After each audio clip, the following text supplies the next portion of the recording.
Seria injusto afirmar que os governantes só se interessam por monitoramento e avaliação quando se referem a boas notícias, bons números e legitimação política? A minha resposta é, claro que não. Não seria injusto. Só que o problema é mais complexo do que isso. Os gestores eventualmente fazem bons governos porque eles precisam fazer bons governos para continuar sendo reeleitos, né? Essa é uma lógica inexorável. E a avaliação devia servir para isso, para o processo de aprendizagem. Imaginem, por exemplo, o Gilson falou do Inovarauto. Inovarauto é um programa que tem um pesado incentivo fiscal para manter a indústria automobilística basicamente em São Paulo. Eu posso fazer a avaliação desse programa sem ouvir os prefeitos do ABC, sem ouvir o governador de São Paulo, sem ouvir a Anfávia, que é a maior e mais poderosa entidade setorial? Eu posso fazer a avaliação do Inovarauto sem analisar cenários internacionais do mercado automotivo no Brasil, no mundo, na América Latina? Eu posso fazer a avaliação do Inovarauto sem entender o Mercosul e as relações com a Argentina e com o México em relação ao mercado de automóveis? Eu posso fazer a avaliação do Inovarauto sem entender as variáveis tecnológicas que o programa envolve?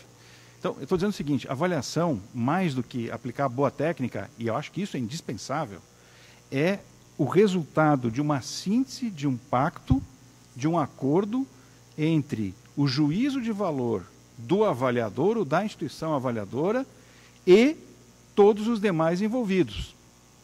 Na medida de quê? De duas coisas. Primeiro, da relação de conformidade ou não entre o previsto e o realizado, entre o planejado e o executado, essa é a dimensão técnica, e da capacidade que cada ator desses em cenários específicos tem de impor a sua hegemonia, o seu interesse. Isso é política, isso não é técnica.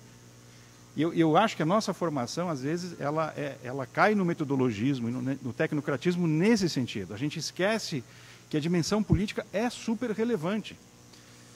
E quando eu acho que digo que a gente tem que ter uma revolução metodológica, uma revolução, sobretudo na nossa estratégia de convencer os gestores de que a avaliação é importante, eu digo isso. A gente tem que aprender a dialogar com o mundo deles, que não é o nosso mundo, que é o mundo da disputa política, da competição política, num regime democrático, normal e desejável, com todos os seus problemas, mas esse é o jogo, né? Então, Minha Casa Minha Vida, basta contar o número de casas que são construídas em relação ao previsto e checar isso com o orçamento? Claro que não. E o regime urbanístico? E o que isso implica na condição de vida, na empregabilidade, na alteração da qualidade de vida das cidades, na mobilidade urbana? Será que o governo está interessado numa avaliação desse tipo? Que leve em conta a posição dos demais atores, os cenários, os conflitos de poder que isso implica, a gestão desses conflitos e a posição do governo e dos avaliadores? Eu não sei, mas a gente precisa construir uma estratégia em que isso passa a ter importância.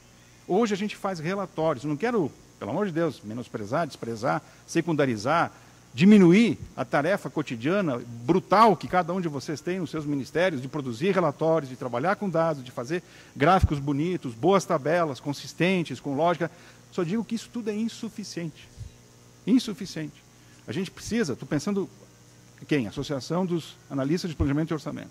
Repensar, ou quem sabe, Ministério do Planejamento, repensar uma estratégia de fazer com que os nossos processos de monitoramento e avaliação, que estão ligados aos processos de planejamento estratégico governamental, evidentemente, que o PPA é a essência máxima e mais simbolicamente importante, de fazer valer, de fazer com que isso tenha importância estratégica para o governante, para que a presidente da República ou o ministro, toda segunda-feira, quando for trabalhar, leia o relatório, e um relatório que não é só quantitativo, que é textual, que é discursivo, que tem uma lógica dialogal, sobre as situações mais críticas dos projetos mais importantes e estratégicos para o país e as sugestões de melhoria, de recomendação, de ação para o próximo período.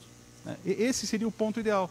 E que isso produza um círculo vicioso, em que a avaliação cada vez mais forte, mais consistente, melhor e mais útil para o processo decisório estratégico impulsione a melhoria do nosso processo de planejamento, que é um dos grandes problemas, né?